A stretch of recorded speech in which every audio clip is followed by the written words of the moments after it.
Hindi na. Ayan. Ako nga, hindi rin eh. Ako kasi pag natulog ako, dumiretso ko sa tulog. Nag-ano kasi ako, nag-Benadryl. Nag-anti-histamine ako, ubo ko ng ubo. Na kapag umuubo ako, sumasakit ulo ko. Parang, parang may bumibiyak sa loob. Anyway, tawag ng tungkulin to.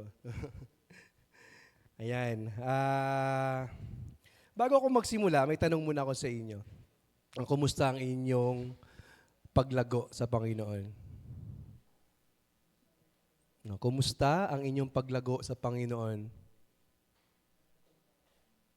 Ha? Pinagtatagumpay ang paglago. No. Yan. Intentional ba ang paglago ninyo sa Panginoon? Intentional ba ang paglago ninyo sa Panginoon? Sige. Oh. Kaya mga tanong na medyo mahirap sagutin. No? Mas mahirap pa yan sa calculus. It's na may thin line dyan sa honesty at dishonesty kung paano sagutin yung tanong eh, no? Okay, let us proceed sa ating study sa hapon na ito. Salamat sa Panginoon. At yung pribileyo patuloy na ibinibigay sa akin upang makapagturo. Ayan, buksan natin ating mga Biblia sa Hebreo 6:1 hanggang 2, Hebrews 6:1-2. Ang ginamit ko po ditong meron pala akong clicker. Okay na to. Ang ginamit ko po ditong version ay English Standard Version. Tayo po tayong lahat. Hebrews 6:1-2. Okay? Ayan. Basahin natin ng sabay-sabay ng malakas. 1, 2, 3, basa.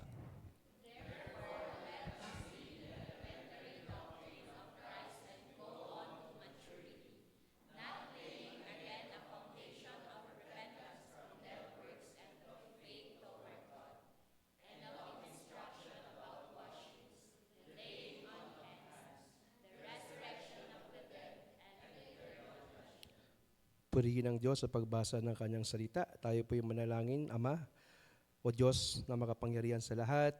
Lubos kami nagpupuri sa iyo, O Diyos, sa hapon na ito. Salamat, Panginoon, sa patuloy na pag-iingat sa bawat isa. Salamat, Panginoon, sa gawain na ito. At sa pamamagitan, Panginoon, patuloy din inaabot, Lord God, yung mga kabataan, Panginoon, sa Eastwood Christian Fellowship. Salamat, O Diyos, sa mga leaders na inilagay niyo po, Panginoon, sa ministry na ito. Pagpalain niyo po ang kanilang mga buhay, kasama po ang miyembro ng kanilang bawat sambahayan, Ama. Lord God, sa aming pagpapatuloy, kami po nagpapakumbaba sa iyong harapan at humihingi, Panginoon, ng kapatawaran sa aming nagawang pagkakasala sa iyo. Nawa, Panginoon, ay linisin niyo po ang bawat isa sa amin. Nang sa gayon ay kami po ay maging handa, aming mga puso, isipan, kaluluwa, aming mga sarili, Panginoon, ay maibigay namin sa iyo ng buong buo sa pakikinig ng iyong salita. Mahamon, masaktan, at higit sa lahat, Panginoon, ay magkaroon ng makabuluhang pagbabago sa aming mga buhay, Lord God. At magkaroon ng puso, Panginoon, na handang kilalanin ka, handang mahalin ka, at handang sumunod sa iyo. Salamat, Panginoon, muli sa pribileyo na ito. Pagpalain niyo po ang bawat isa. Pinupulit sinasamba ka namin, Ama, sa tanging pangalan ni anak ni si Jesus. Amen. Sige, pwede na po kayo makaupo. Ayan, kwentuhan tayo. Okay, sige. Yan. Recently, ang studies ko kasi nasa Hebrews. Nasa Hebrews ako, no? Actually, patapos na rin ako sa Hebrews. Ayan. Gusto ko lang itong bigyan ng diin, no?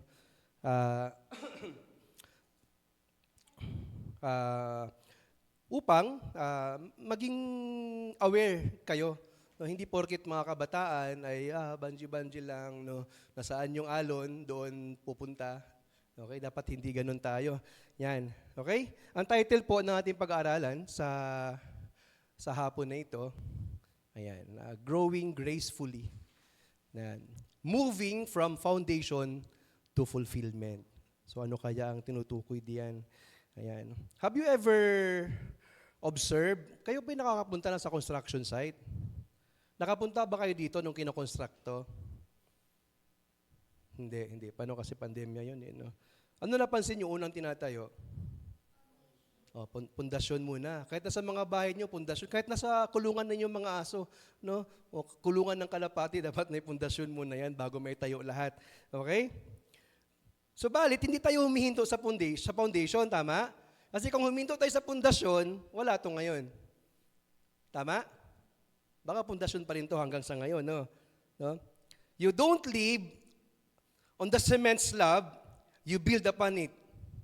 Tandaan nyo ha, you don't live on the cement slab, you build upon it. Nagtatayo tayo sa bawat pundasyon. Hindi pundasyon lahat ang tinatayo natin. Tandaan nyo yan ha. In the same way, the Christian life is meant to grow from the basics of faith to the fullness of Christ's likeness. From basic to the fullness of Christ's likeness. Maging kawangis tayo ng ating tagapagligtas na Panginoong Jesucristo. The book of Hebrews was written to believers tempted to remain in spiritual infancy. Kasi during that time, yung mga Christian Jews, yung mga convert, no, andun pa rin sila, bumabalik pa rin sila sa mga pundasyon na turo. Bumabalik pa rin sila. Sabi nga dito, di ba, sa una nating binasa, repentance from dead works. Bumabalik pa rin sa gawa ang mga Hudyo. Okay? Tuloy natin. The writer urges, sabi dito, let us go on unto perfection or maturity. How mature are you right now? Ano ng level ng maturity natin? Kung ito ay level 10, anong level na ang ating maturity ngayon? 1. Nag-uumpisa pa lang, no? Ayan, honest naman si Alpha. Not sinless perfection, but spiritual progression. Kasi imposible naman talaga yon na kahit na mapalad yung pinako sa krus na kasama ni Kristo, no, kasi wala na siyang ginawa after nun, hindi na siya nag-go into the world and preach the gospel, hindi na siya nag-discipleship, hindi na siya nag-baptize, kasi on that time, namatay din siya. Pero sa ating mga buhay pa, imposible hindi tayo magkakasala after we are saved. No? Ang pag-aaralan natin ay hindi tumutukoy sa sinless perfection, but spiritual progression. Meron bang kahit papanong konting development? No, alam kong busog na kayo kaninang umaga, sa mga nandito kaninang umaga, no? Sa mga wala kaninang umaga dito, bubusugin ko kayo, no? At sa mga nandito, bubusugin ulit kayo.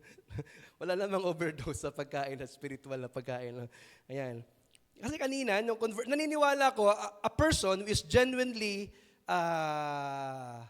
tawag ito, yung mga genuine Christian, naniniwala ko, all of us, no, ay merong conversion story. Imposibleng wala yon. Kasi kung hindi ka na-convert, ibig sabihin, hindi ka Kristiyano. Kasi yun naman na ibig sabihin ng baging Kristiyano, binago ka ng Panginoon, binigyan ka ng bagong puso, binigyan ka ng bagong isipan, binigyan ka ng bagong pagkatao. Christian maturity is not about age. Hindi ibig sabihin na si tatay mo, Gab, ilang taon na si papa mo? 47? Mga ganun po. Mami mo, mga 50 plus. 10 years siya tanggap nyo na, tama ba? So mga ganun, no? Hindi ibig sabihin na matagal ka na sa church, mature ka na. Kasi hindi naman edad ang pinag-uusapan natin dito. Hindi rin sa dami ng gawain.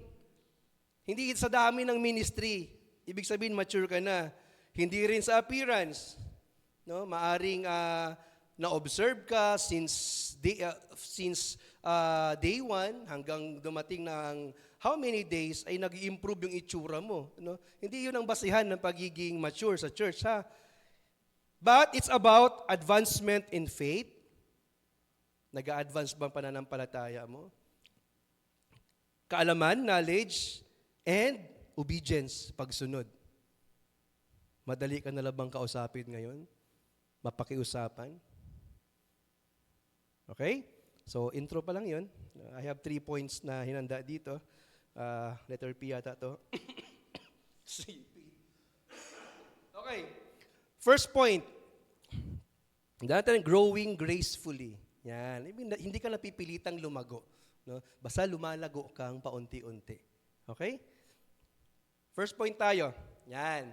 The call to progress. Mababasa natin yan sa unang part ng ating text. Therefore, let us live the elementary doctrine of Christ. Yan, elementary doctrine of Christ. Sabi dito, the praise, living the principles or living the elementary doctrine doesn't mean abandoning truth. Hindi po ibig sabihin yan, nakalimutan na natin yung ating natutunan sa E12. Ano ba natutunan natin sa E12, pre-encounter? Ano unang topic doon? Hindi, dulo yan bautismo. Hindi. Ang bautismo, second to the last yan. Kasi ang palas yun, ha? Yan, kapanganakang muli. Yan. Hindi natin pwedeng kalimutan yun. Hindi po yun ang ibig sabihin dito. Okay? But advancing beyond the basics. Ibig sabihin, palaguin natin yung mga primary knowledge na meron tayo ngayon. Okay? Just as a student moves from the alphabet to reading and writing. Hindi naman po pwede yung patuloy, lagi na lang tayong, ano bang tawag dyan sa kapag nagbabasa sa mga kinder? Anong tawag doon? Pag tinuturuan mo magbasa yung mga bata sa kinder? Yung sounds? Phonics. Phonics, no? Ba. Nakakaya naman kung college ka na, pag nagbasa ka, ha, za. Diyan pala yung binabasa mo. Hindi dapat ganun, okay? Dapat lumalago tayo, no? Maaari sa paglago natin, pahirap din ang pahirap. Okay? Kasi hindi naman po pwede kapag nag-a-advance ka sa isang stage ay madali. Ibig sabihin, alam mo na yun kung madali. Di ba? Hindi naman pwedeng 1 plus 1 na lang lagi. Nagbabago yan. Okay? Tuloy lang natin ha. Yan. Believers must move from spiritual infancy to maturity in Christ. Lahat naman tayo naging baby muna. Tama? Nung tayo'y bagong mananampalataya sa Panginoon, nung bago atin nakilala ang Diyos, di ba, si Jesus, tayo ay walang alam. No? Nung nakilala ko si Lord way back 2009, 2009, 2008, somewhere no, on that time frame. No? Para din naman akong Sunday schooler. Wala naman akong alam. Maaring alam, iba ang natutunan ko sa seminaryo kasi when I was in the seminary, na gusto kong magpari noon, iba naman ang aral namin. No? Para akong Sunday schooler lang din. Hindi ko alam kung anong kwento ni David, ni Daniel, no, ni Samson, o ni Jonah. Okay? Ang alam ko lang, may pating. Ang alam ko lang, mansanas ang kinain nila during that time. No? So that was basics. Di ba? That was basics. No? Pero hindi tayo pwede mag-stay doon. Okay? Ang mga Sunday schooler nga natin, lumalago eh. No? Palalim ang aral nila. Okay? Perfection means completeness. Okay? Ibig sabihin, buo. Kompleto. Reaching the full purpose of God in your life. Naunawaan natin, no, naabot tayo ng layunin ng Diyos. Kung ano bang layunin ng Diyos sa buhay natin. For example, sa Philippians 3:12-14, sabi dito, not that I have already obtained this or am already perfect, but I press on to make it my own because Christ Jesus has made me His own. Brothers, I do not consider that I have made it my own, but one thing I do, forgetting what lies behind and hindi ko mabasa. Wait lang. Yan, malinaw. And straining forward to what lies ahead. I press on toward the goal for the prize of the upward call of God in Christ Jesus. This is Paul talking. Okay? Hindi siya, sabi niya nga dito, no, forgetting what lies behind. No, pag sinabi kasi forgetting what lies behind, kung ano ka dati, kalimutan mo na. Okay? At yun din ang panawagan sa atin, pagdating sa Hebrews, no, kung ano yung mga elementary doctrine natin, huwag tayo mag-stay doon. Dapat we press on forward. Ibig sabihin, intentional ang ating paglago. Hindi yung aksidente. Nagkataon lang kasi nung pumunta ako sa church, may discipleship. Kaya napilitan akong makinig. At napilitan akong matuto. Hindi dapat ganun. Pag may schedule sa church na gawain, make it sure na intentional ang pagpunta mo sa church. Alam mo na kapag pupunta ka doon, ang target mo ay lumago. Ang target mo, paano madagdagan ang maturity natin. So, sabi nga dito ni Pablo, no, Paul's desire in Philippians, not as though I had already attained, but I pressed toward the mark. So meron siyang target. Kayo ba may mga target? Bilang mananampalataya, bilang mga kabataang mananampalataya, may target. Ano target ninyo? Si Alpha, magpapabaptize na to si Alpha. Anong target mo, nak? Tama ba, Alpha? Magpapabaptize ka? Oo. Si Joben, anong target mo, nak? Anong target mo sa iyong pananampalataya? Mas? No, pag mas lumago, mamaya, tingnan natin kung ano yung dapat natin gawin para lumago tayo, ha? Ayan. Paul refused to be stagnant. No, wag kayong makampante, no, na okay na ako sa ganito, no. Sabi nga ni pastor kanina, 'di ba? Hindi lang tayo church goer. Na pumupunta lang tayo dito at uwi lang tayo. At pagkatapos doon, wala, balik na naman sa dating buhay. Hindi dapat ganoon, no. Dapat tayo ay maging totoong worshiper ng Panginoon. Paul refused to be stagnant. He pressed forward in spiritual growth. Anong mga ginagawa sa bahay pagkatapos nito? Pagkatapos ng youth worship randle, anong gagawin pagdating sa bahay? Excited meeting friends, no? No, or social media, Facebook, no? Magre-relax, hindi ano. Ibig sabihin na-stress kayo sa youth fellowship kasi kailangan niyo mag-relax pagkatapos nito. Ayan, nahuli, mag-relax daw. Pagka, nakakapagod pala ang fellowship, kailangan natin mag-relax. Ayan. Same with a boat that stops rowing. No? Alam niyo yung boat, barko, bangka, kayo ba nakapunta na ng dagat? Nakakita kayo ng bangka doon na yung sinasagwan. Kapag humihinto sa pagsagwan, sa palagay niyo, anong mangyayari sa bangka? Hindi naman siya tataob, no? Yan, tatangayin ka na ng hangin. No? Ibig sabihin, pupunta ka na sa direksyon na hindi mo gusto. Okay? Kasi, rin ka. Okay? Ganon din, kapag hihinto tayo, most probably, tatangayin din tayo ng mga maling katuruan.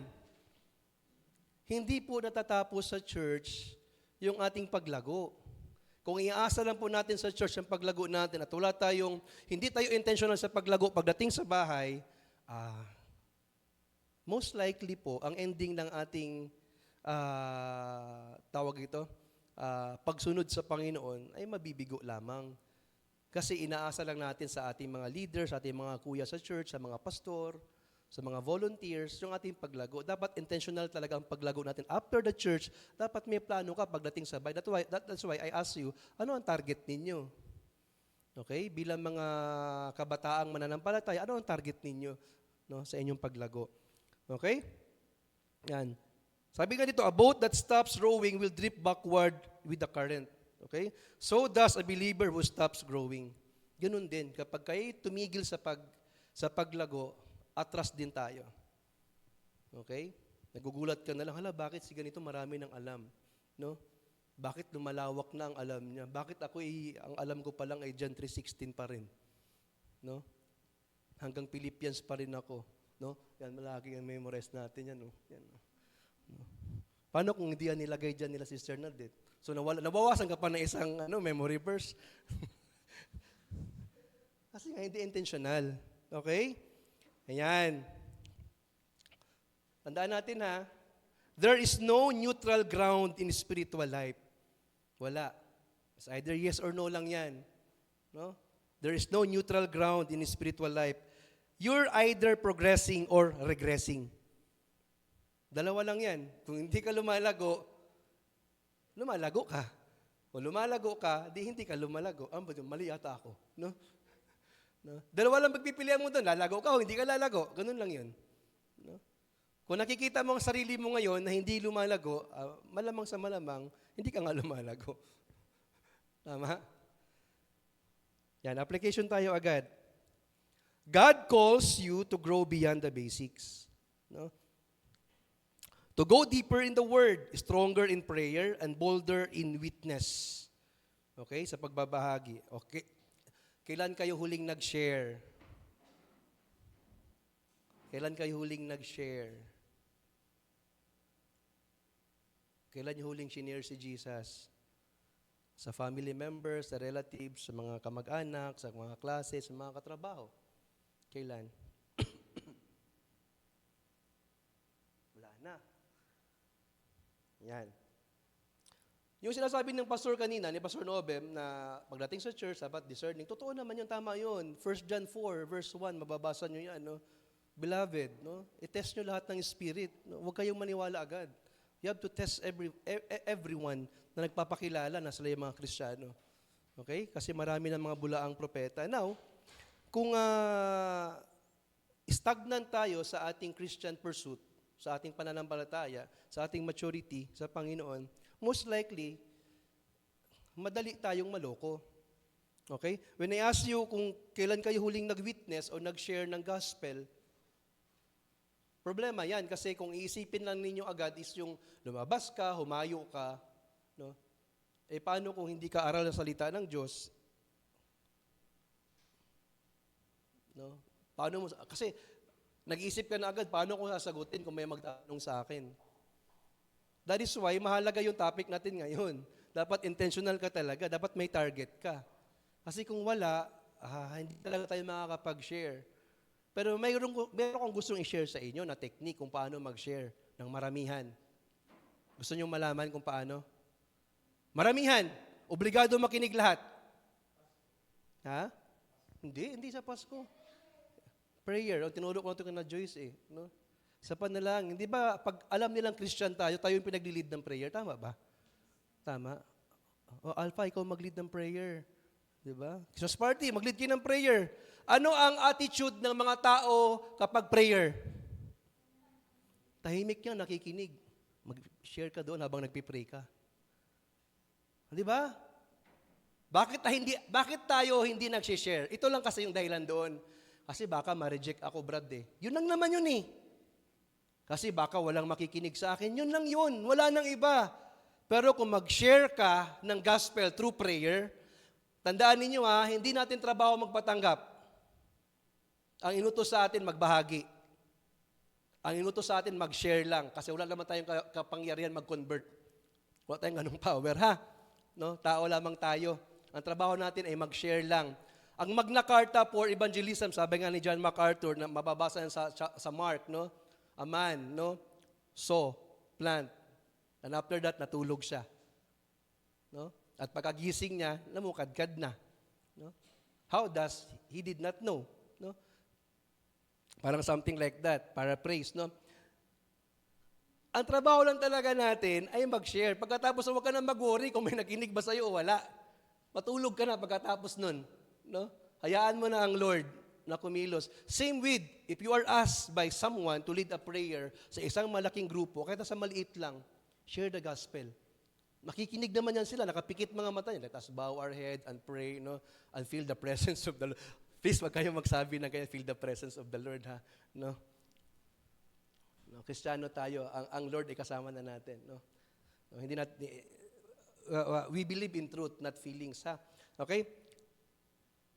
Pray ka, you preach Jesus, no? Di nakapag-share ka na nang hindi nila alam. Di ba? Regardless of sino man yung nakikinig sa inyo. No? O now, may idea kayo. So, magiging excited kayo pag pinaglilid kayo ng prayer. Ha? Dapat aralin mo, ito yung umpisa ko. Ito na yung gitna ko. Gospel na ako. Maikli lang. You preach Jesus, you preach about Jesus, you preach of His coming, you preach of His suffering, you preach of His death, you preach of His resurrection. Simple as that. No? You preach John 3:16, anyone who believes in Him. Iparinig mo sa lahat na nakikinig sa panalangin yan. Tapos, nakapag-share ka na ng gospel. Okay? O, maging excited kayo kapag naglilid kayo ng prayer. Tingnan natin dito. Sabi ito, God calls you to grow beyond the basics, to go deeper in the Word, stronger in prayer, and bolder in witness. Spiritual growth requires discipline. Sabi nga ni Joben, gusto niyang lumago, kailangan ng disiplina. Kailangan ng desire, kailangan ninanais mo talagang lumago, and direction. Okay? disiplina, desire, and direction. Don't be content with knowing about Jesus. Strive to know Him intimately. Hindi sapat na kilala mo lang siya.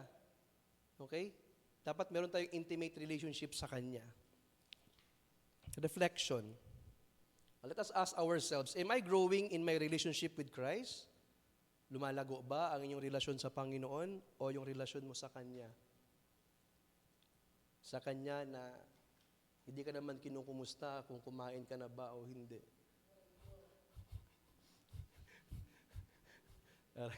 Aray ko daw, Dayan. Okay? Or am I still stuck in the same struggles and sins? No? Andun pa rin tayo sa ating mga pagkakasala, paulit-ulit.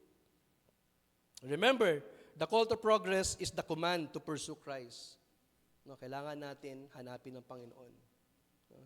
Kailangan natin na maging intentional sa ating paglago sa Kanya. Second point tayo. The caution of past foundation. Ito yung nabasa natin kanina, not laying again a foundation of repentance from dead works and of faith toward God, and of instruction about washing, the laying on of hands, the resurrection of the dead, and eternal judgment. So, 6 to lahat ng mga foundational teaching. No? Pero sinasabi dito ng writer ng Hebrews, no, wag tayo mag-stay diyan. Kung titingnan mo, napakalalim din ng iba dyan. No? Pag sinabi ditong the resurrection of the dead and the eternal judgment. Actually, Old Testament teaching to eh. Itong 6 na ito. Okay? Ito ang sinasabi, binasa ko yung gotquestions.org, no? Ipinaliwanag to. Ito mga 6 na to, Old Testament teaching to. Okay? Mayroon pa nga ditong, sabi dito, yung preaching about works, no? Salvation about works. Sabi ko to, dead na yan, patay na yan. No? Tuloy natin. The author lists 6 foundational teachings: repentance, faith, baptism, laying on of hands, resurrection, and judgment. These are vital. Totoo yan. Pangunahin yan. Dapat alam natin yan. But they are starting points, not stopping places. No? Diyan ka magsisimula, pero hindi ka hihinto diyan sa mga foundational teaching na yan. Walang magiging kabuluhan yan kung andyan lang tayo hanggang ngayon. Sabi ko nga sa mga estudyante kong pasaway, no, na nagyoyosi, nagbe-vape, nadadaanan ko sa labas sa school, nagbe-vape. Okay lang yan, nak. No? Mag-vape ka lang dyan. Nasa labas ka naman eh. Wala naman akong pakialam sa'yo kahit na magbisyo ka dyan. Buhay mo yan. Subalit, wag kang tumambay. Daanan mo lang. No? Daanan mo lang yan. Kasama yan sa paglago mo. Okay? Sinasabi ko din sa iba kong mga estudyante, kung hindi nyo pa nararanasan, wag nyo nang daanan. Okay? Mahirap na. Baka tambayan nyo at hindi na kayo makaalis. Ganon din ang panawagan sa atin. When it comes to elementary doctrines, elementary or principles no ng church, no, huwag tayo mag-stay lamang doon. Magandang palaguin natin 'yan. Okay? Tuloy lang natin ha. Some believers keep relaying, no, the foundation, repeating the basics without building maturity. No, paulit-ulit lang. No, meron ngang iba paulit-ulit lang nagpe-pre-encounter, paulit-ulit pre-encounter, no. Paulit-ulit pre-encounter hanggang naintindihan na nila, no. Yung mga nanay ko sa nakakatawa naman, na-appreciate naman. Pero wag tayong paulit-ulit dito. Sabi ko na, mag-i-school of leaders. Nag-i-school of leaders na ba sila, Mike? Di ba nag-i-school of leaders kayo sa akin dati? Nakatatlo tayo, di ba? Nakatatlong book. Malaga, mag-i-school leaders kayo. After ng post-encounter, mag-school of leaders kayo. Kung may booklet pang available. Kung wala, mag-reproduce na lang, photocopy. Maganda yun, matitrain kayo bilang mga leaders. Okay? Mahalaga yun. Natin ha, repeating the basics without building maturity, it's like a builder who keeps pouring the same foundation but never raises the wall. No, buhos lang ng buhos. Pero hindi naman tumaas yung ating mga bakod. Ganun ang mangyayari sa atin if we keep on studying the basics. No? I mean, ibig sabihin, hindi nagsisink in sa atin yung mga basic na yan. No? Ibig sabihin, nakakalimutan natin yung mga basic, kaya inulit-ulit natin. Okay? Kaya hindi tayo nakakapag-move forward. Yan. Sabi dito, yan, ito yung Bible illustration ko. Sabi dito sa 1 Corinthians 3, 1-3, sabi dito, "But I, brothers, could not address you as spiritual people." This is Paul speaking, no, sa Corinthian church, no. "But as people of the flesh, as infants in Christ, I fed you with milk, not solid food, for you were not ready for it. Even now, you are not yet ready, for you are still of the flesh." Pero mga Christian po ito, ha? Mga Christian po ito. "For while there is jealousy and strife among you, are you not of the flesh and behaving only in a human way?" Hindi maituro ni Apostol Pablo doon ang mga malalalim na katuruan kasi nga, gatas pa lang ang kaya nilang inumin. No? Sila pa ay hindi controlled ng Holy Spirit. And they did not allow the Holy Spirit to be, na kontrolin sila, kundi ang kanilang katawan, kundi ang kanilang laman. Okay? The Corinthians were saved, but still carnal. Pag sinabing carnal, makalaman pa. Okay? Pero saved na sila. They should have been teachers, yet they needed milk, not meat. They were stuck in spiritual infancy because they refused to grow beyond the fundamentals. No? Actually, discipleship naman, ang purpose ng discipleship is for all of you to be leaders. Para lahat kayo ay magamit sa church, hindi manggagamit. No? Yun naman talaga yun eh. Why do we attend discipleship? Para magamit ka rin. Balang araw magamit ka, maging teacher ka, maging usher ka, maging, di ba, maging Sunday school volunteer ka. And one day, maging youth leader ka. O di kaya, baka magkaroon ka ng cell group, maging leader ka. Yun naman ang purpose ng discipleship eh. No? Pero, karamihan sa mga mananampalataya, hindi ready sa ganung bagay. Bakit? Kasi ayaw nila. No? Mas gusto lamang nila ay umattend, kasi masaya kasi ang fellowship eh. No, may pagkain ba? May pagkain pa rin ba kayo? Oh, di ba? Sarap ng buhay. Pagkain pa rin kayo. No? Ilang taon na kayong pinapakain ng church. Okay, tuloy natin. Imagine, sabi dito, no? Yan, nabasa ko na to. Yan. Imagine a college student, binanggit ko ito kanina, who keeps retaking kindergarten classes. Kasi nakakalimutan yung mga foundation. No? Basic equation, hindi masagot. No? Pag sinabing 1 plus 1, kailangan pa ng 2 stick para lang mabuo ang 2. No? Maghanap ka pa ng calculator para masagot mo lang yung 10 times 10. No? Sabi nga ng anak ko isa, no, pagka nag-ordinal number siya first, second, third, fourth, fifth, sixth, seventh, eighth, ninth, zeroth. Sabi niya, zeroth. Kasi doon sa kanyang chart, ang next ng 9 ay 0.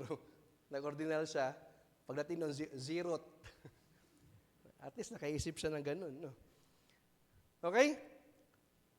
It would be strange.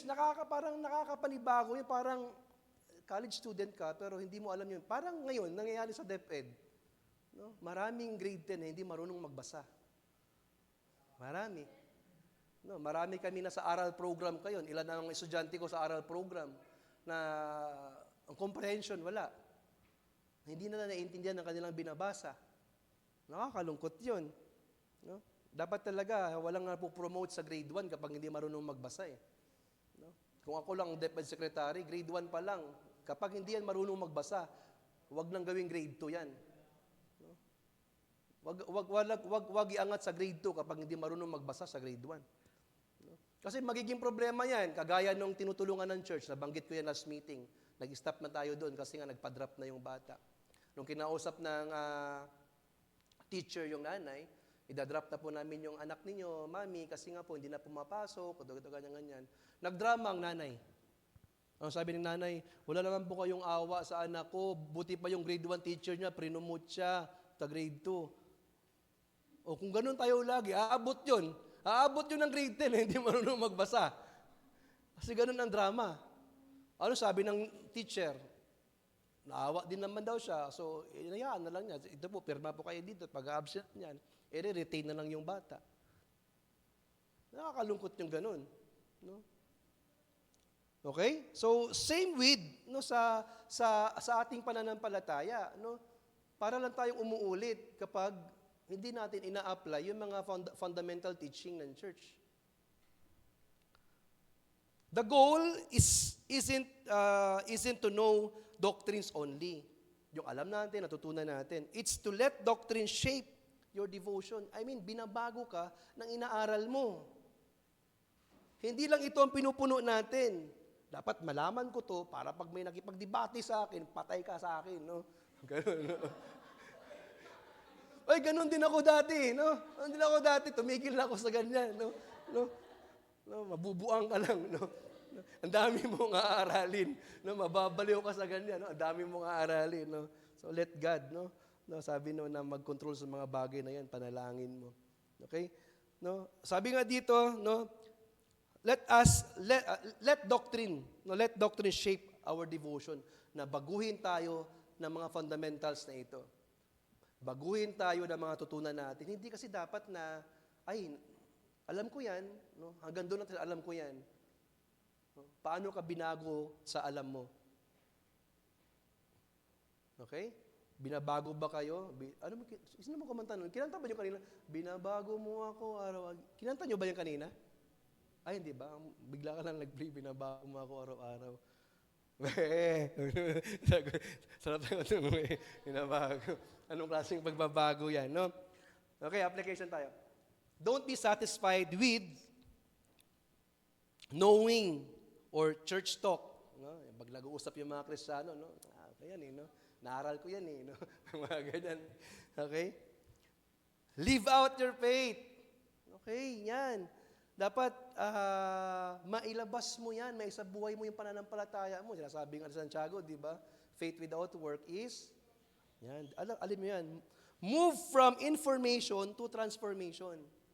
Hindi sapat yung na-inform ka lang. Were you informed? Yes. Were you transformed? No, patay tayo dyan. Para yung religion teacher ko when I was in high school, no?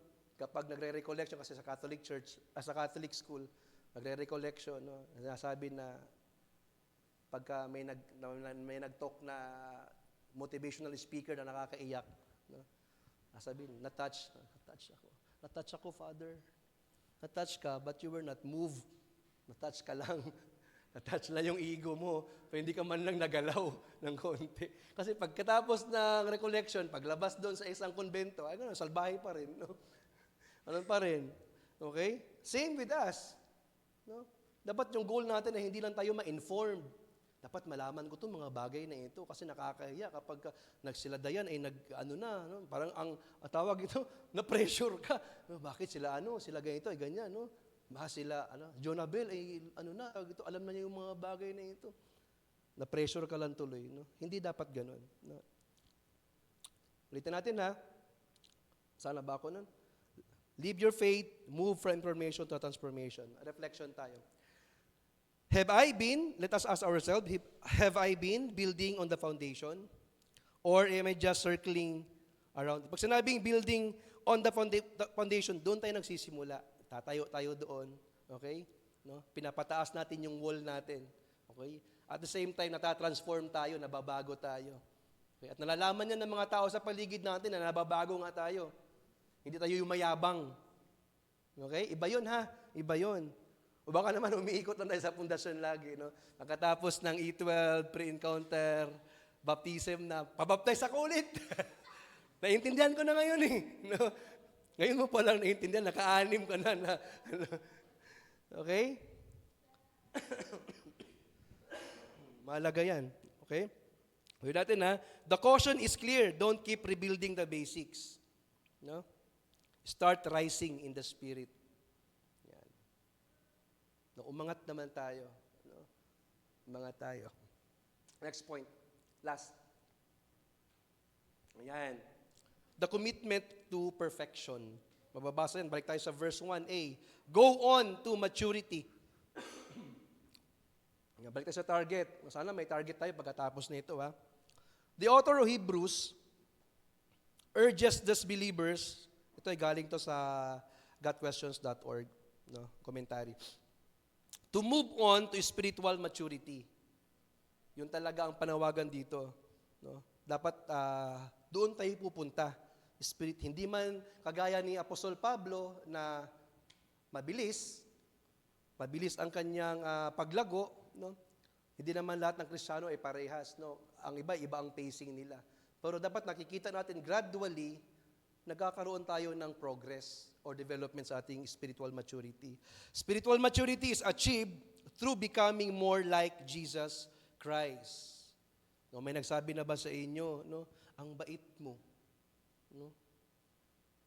May nagsabi na sa inyo ng ganun? Para kang si Jesus. No? No? Mapagbigay ka. No? No? Kasi naman talaga ang target natin maging kawangis ng Panginoon, okay? Yun naman talaga ang goal natin na maging kagaya ng Panginoong Hesus. Okay? After salvation, every Christian begins the process of spiritual growth. Nung niligtas tayo ng Panginoon, nung tayo ay ligtas na, nagsimula na ang ating proseso sa ating spiritual na paglago with the intent to become spiritually mature. With the intention na tayo ay gusto natin maging mature spiritually. The key to maturity is consistency. Okay. Consistency. Tandaan natin na how to be mature, how to be you, parang ganun, no? How to be you, Apostle Paul, consistency, kapatid, no? Sabihin na sa'yo na Apostle Pablo, consistency, consistent lang talaga. Okay? Hindi po pwedeng okay ka ngayon, tapos bukas hindi na okay. Di bali lang hindi kayo okay ng karelasyon mo ngayon, basta kay Lord, okay ka lagi. Okay, Jonabel? Huwag ka muna mag-boyfriend. Ay, meron ba? Joke lang yan. No? Kung yun ang bulong na iyong puso, pag-pray mo yan. The key to maturity is consistency. Yan, consistency plus perseverance. Consistency plus perseverance. No? Ibig sabihin, yung pagiging consistent mo, sasabayan mo yan ang pagpupursige. Okay? In doing those things we know will bring us closer to God. And how close are you sa Panginoon? No? As of this moment. Gaano kayo ka-close ni Lord? May problema tayo, no? Sa ating spiritual maturity, kung masasabi mo, langanin ba, no? Nagtatampo pa nga ako sa kanya ngayon, May mga ganun, no? Okay, these practices are referred to as spiritual disciplines and include things such as Bible reading study. Yan, tandaan ninyo gusto nyo lumago spiritually, Bible reading number 1. Magbasa kayo ng salita ng Diyos.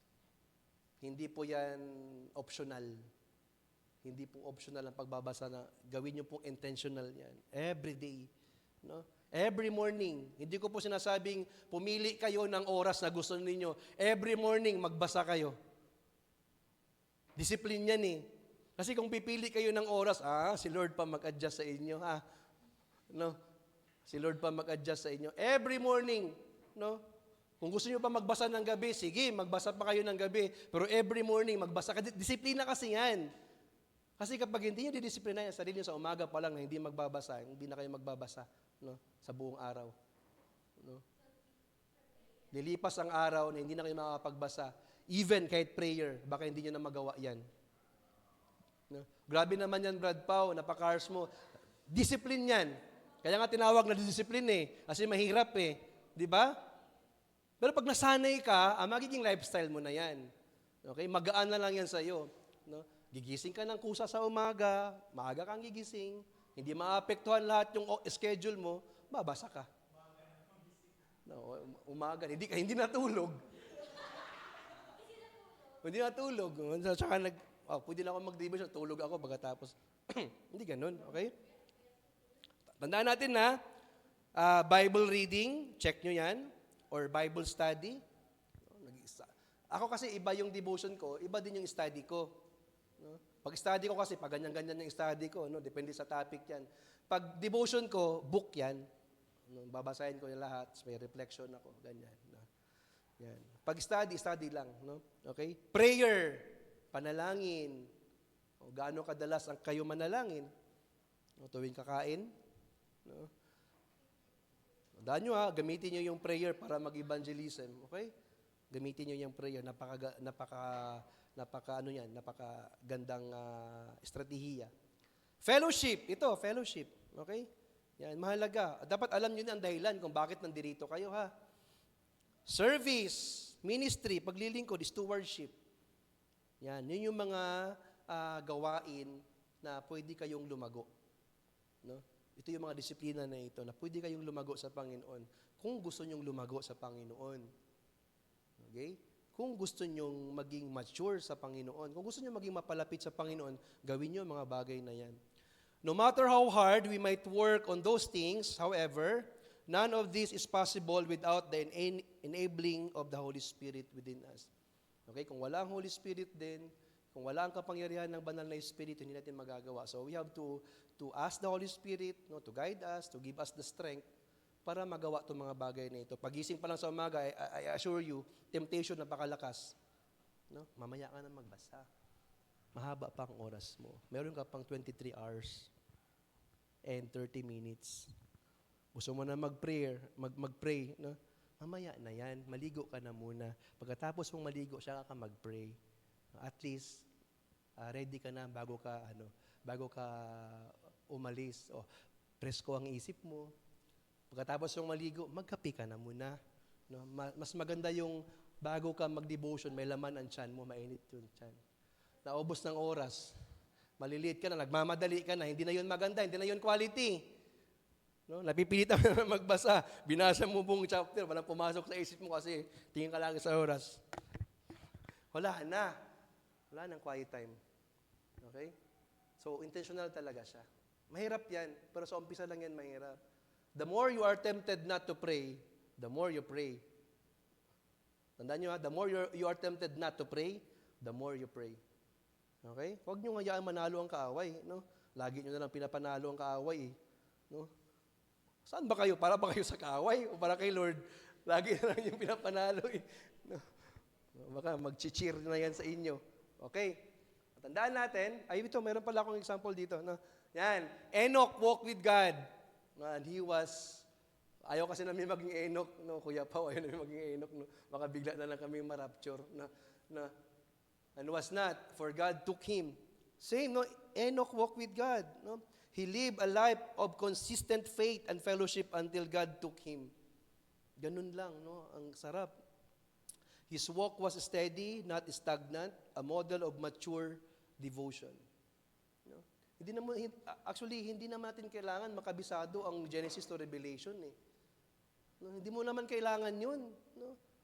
Marami nagtatalo kung sino ba ang tama. No? Hindi mo kailangan yun. Actually, hindi mo kailangan yun. You have to walk with God. No? Consistency lang ng iyong relationship with Him. Okay? Meron akong illustration dito, no? Iba kasi ito no? Iba yung nandito sa, may bigla lang pumasok sa isip. Actually, na-share ko na ito kina Joy sa Bible study, no? Nung isang babae, tinanong niya yung silversmith, naghihinang ng silver, pilak, hinihinang niya. So, tinanong nung babae, nung nag-interview, na paano malaman na good quality na yung silver, no? Alam niyo ang sagot ng yung silversmith. Paano niyo mo malalaman na high quality na yung silver, yung pilak? O na sinusunog niya? Paano niya malaman na hinto na siya sa pagsunog sa silver? Para malaman niya na first class na yon or very fine silver na yon. Alam niyo kung paano? Paano? Yan, kapag daw yung silver, makikita na niya ang kanyang reflection doon sa silver. Same. Ganun din sa atin, no? Ganun din. Kaya nga tayo, di ba, sabi nga ni Apostol Pablo na tayo ay dumadaan sa apoy upang subukin ang ating pananampalataya upang maging kawangis tayo ng Panginoon. Hanggat hindi pa tayo nagiging kamukha ng Panginoon, dadaan tayo sa apoy. Ganon din yung silver. No? Kailangan makita doon ang mukha ng silversmith upang tumigil na siya. Okay? Ganon din tayo. No? Hindi po pwedeng hindi tayo dumaan sa proseso. At dapat willing tayo magpasakop sa proseso. No?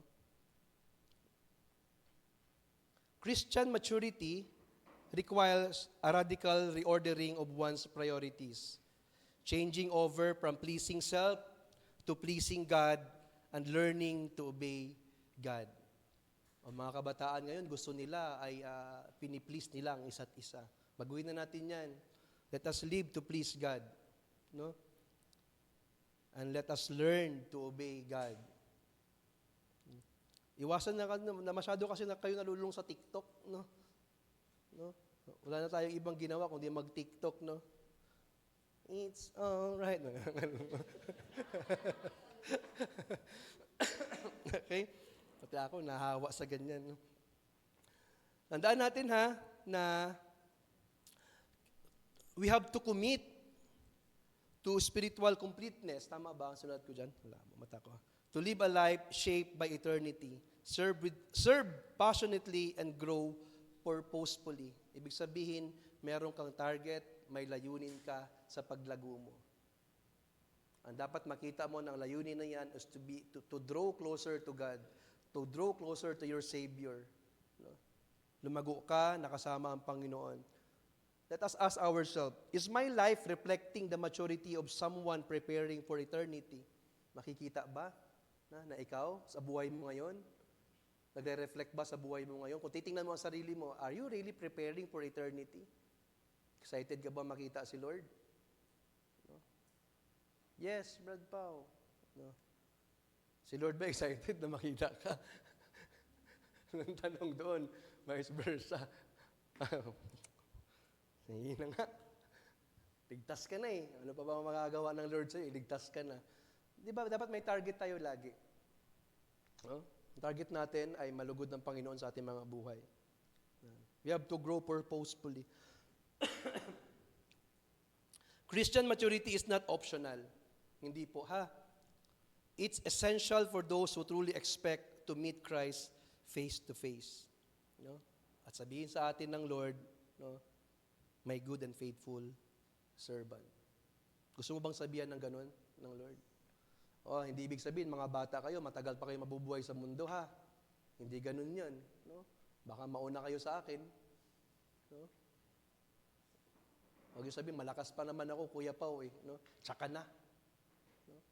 Baka sabihin nyo yan, sayang yung talino ko, Kuya Pao, kung ubusin ko yan sa church. No? Sayang yung galing ko, no? Kung church lang ako ng church lagi. Ulitin ko, hindi ibig sabihin na mas matanda ako sa inyo, mauna ako sa inyo.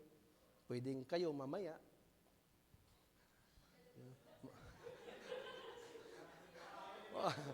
Ano? Ayaw na umuwi. Baka may bumagsak dito na asteroid. Sa bugla. Hindi, sinasabi ko dito, dapat, you have to be ready to face your Maker. You have to be ready to face Jesus. Hindi yung aakyat ka doon sa langit at mahihiya ka, Lord, wala akong ginawa. Pero ligtas ka naman. Ang pangit naman nun, Lord, wala akong ginawa, pasensya na talaga. Pero mahal naman tayo ni Lord. Pero let us not stay on that truth no na mahal naman ako ni Lord, okay lang, maintindihan niya ako. Hindi, we have to work. We really have to work for the glory of God. No? Kailangan natin pagsumikapan yun. Conclusion na tayo. Yan. Maliliit. Tama ba? Maliliit. Nababasa niyo naman pala dito. Okay? We begin with foundation. Tama ba nilagay ko dyan? We begin with foundation. No? Sabi ito, the message of Hebrews 6:1-2 is urgent. Urgent yan. Okay? No? Kaya nga ako tumayo dito kasi urgent yan eh. Grow up in Christ. Grow up in Christ. We begin with the foundation, repentance and faith, but we must build a life of righteousness, service, and spiritual fruitfulness upon it. Dapat may mga bunga ang buhay natin ngayon. The immature believer stays in the nursery. The mature believer steps into ministry. Beloved, Christian maturity is not perfection of performance, but progression of purpose. It's daily becoming more like Jesus, thinking as He thinks, loving as He loves, and serving as He serves. The Lord is not calling us to be comfortable Christians, but committed Christians. No? Komportable kasi naka-aircon tayo. No? But we have to be committed Christians. Let us rise from the spiritual infancy to spiritual intimacy. Let us move from milk to meat, from foundation to fulfillment, from knowledge to Christ-like character. The mark of maturity is not how much you know, but how much you grow to look like Jesus. We are not speaking about perfection of life dito na maging perfecto ka na hindi ka na nagkakamali. Kasi kapag nangyari yun, hindi ka na namin kasama dito ngayon. No? Ang sinasabi lang dito, meron tayong gradual progress. Paunti-unti, ikaw din makikita mo sa sarili mo na may unti-unting pagbabago na ginawa sa iyo ang Panginoon. Yun ang panawagan sa atin dito. Let us proceed sa ating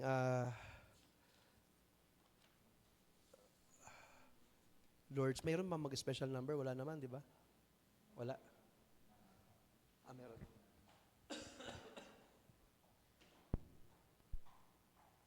Meron yata ako. Yan. May kakanta? Okay. Sige po, paki-distribute na ng mga elements ng Lord's Supper.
Ito ang saro ng bagong tipan, inumin mo't makibahagi. Ito ang saro ng bagong tipan, inumin mo't makiisa.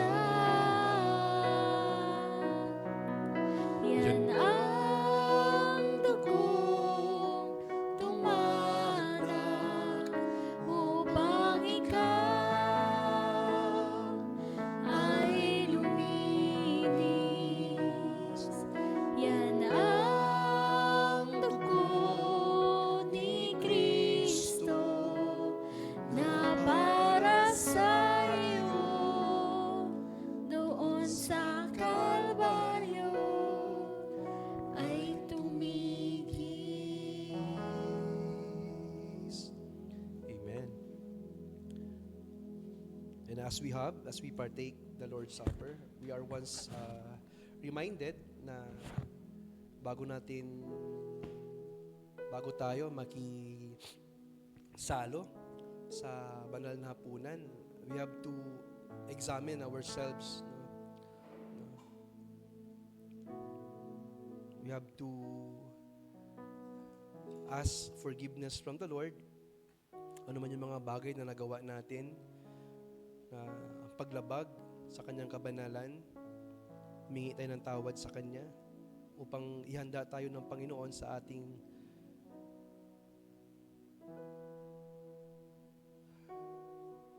pakikibahagi sa banal na hapunan, upang hindi natin danasin yung pagpapalo ng Diyos sa atin. ihanda tayo patuloy ng Panginoon. Kausapin natin siya.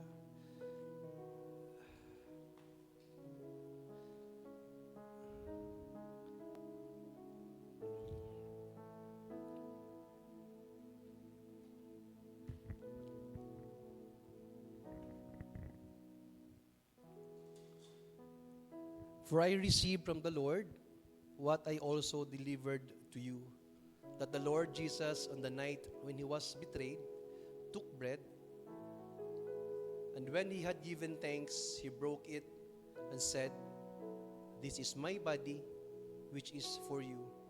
Do this in remembrance of me." Tanggapin natin ang tinapay.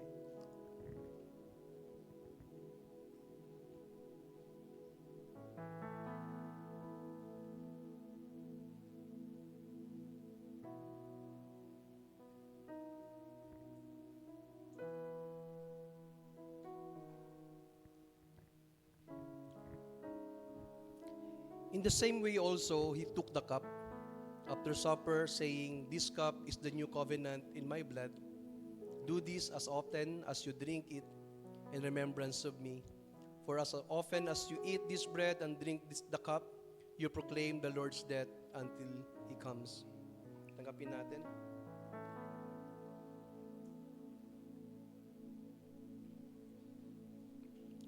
Lahat tayo tumayo. Tayo manalangin, Panginoon o Diyos. Ama naming makapangyarihan sa lahat, Lord God. Maraming salamat, O Diyos, sa inyong kabutihan.